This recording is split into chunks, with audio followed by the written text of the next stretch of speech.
Nous avons effectué avec le directeur général une tournée de rencontres des chefs de centre et chefs de centre adjoints.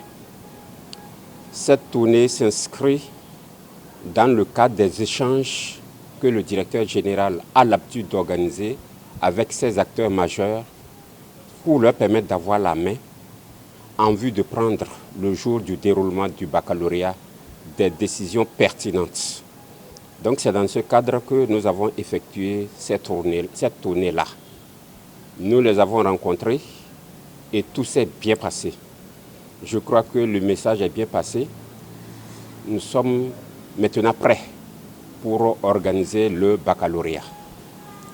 Le message a rapport à 3 étapes dans l'organisation du baccalauréat.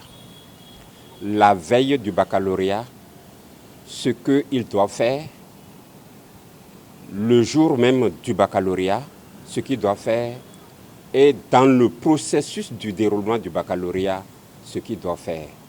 Essentiellement sur ça que nous nous sommes entretenus. La veille du baccalauréat, déjà le vendredi, nous pouvons dire que le baccalauréat, la phase écrite commence à leur niveau, puisque les chefs services des enseignements secondaires vont les inviter pour leur permettre, n'est-ce pas, de savoir les centres dans lesquels ils sont chefs de centre ou chefs de centre adjoints. Ensuite, cette rencontre leur permettra de rentrer en possession de la liste des surveillants qui vont surveiller dans leurs différents centres.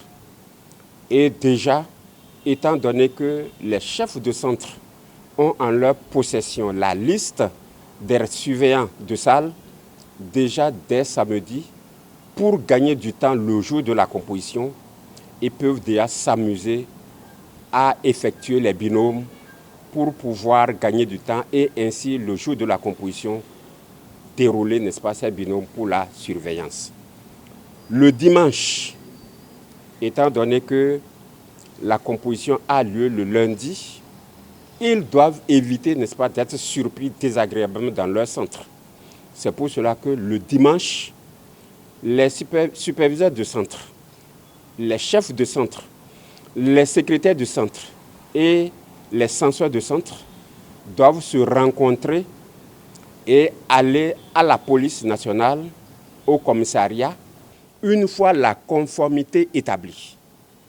Ils se déplacent ensemble pour aller dans leur centre, pour voir l'état de préparation du centre. Il faut aller pour voir si le centre a été bien préparé et que si ça répond déjà pour accueillir les acteurs. Ainsi arrivé, il doit d'abord voir au niveau de la cour. Est-ce que la cour a été mise au propre? Est-ce qu'il n'y a pas de tas d'ordures où pourraient se cacher des reptiles et des insectes dangereux pouvant mettre en péril la vie des acteurs qui vont se présenter là? S'il y en avait, ils doivent dégager cela.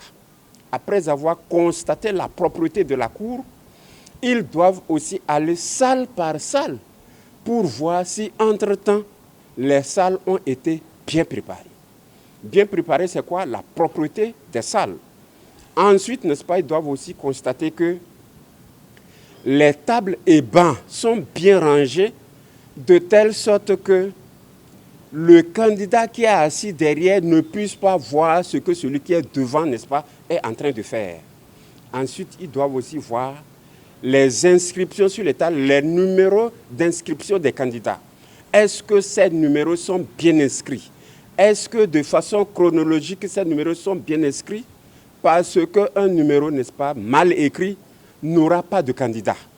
Et le candidat qui n'aurait pas déjà son numéro inscrit, le stress commencerait comme ça et on serait quelque part coupable, n'est-ce pas, dans l'échec d'un candidat. Donc, ils doivent le faire au peigne fin pour constater que la préparation est parfaite. Pour qu'un candidat puisse avoir accès à un centre de composition, il doit détenir 2 pièces principales. La première pièce, c'est la carte nationale d'identité.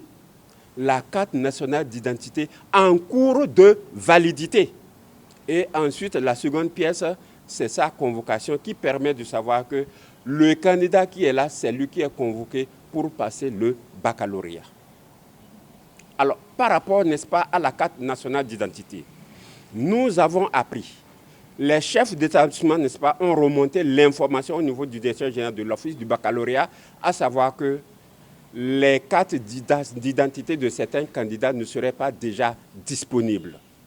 Mais dans le processus, n'est-ce pas, de la formation, de l'établissement de la carte, ils sont au niveau de la carte et du CIP. Le directeur général de l'Office du baccalauréat a accepté que le CIP soit accepté comme pièce devant permettre aux candidats de composer. Le CIP en question, qu'il comporte la signature du candidat ou pas, est autorisé pour que le candidat puisse composer dans les meilleures conditions. Le dernier mot que je voudrais dire provient, n'est-ce pas, du directeur général de l'Office du baccalauréat. Il demande aux candidats et aux parents de garder leur sérénité pour que l'examen puisse se passer dans de très bonnes conditions. La préparation a été faite avec les parents, la préparation a été faite avec les enseignants. L'Office du bac apporte sa partition pour dire que nous sommes derrière les candidats. Nous les accompagnons pour que tout se passe dans les meilleures conditions. Bonne chance à tous les candidats.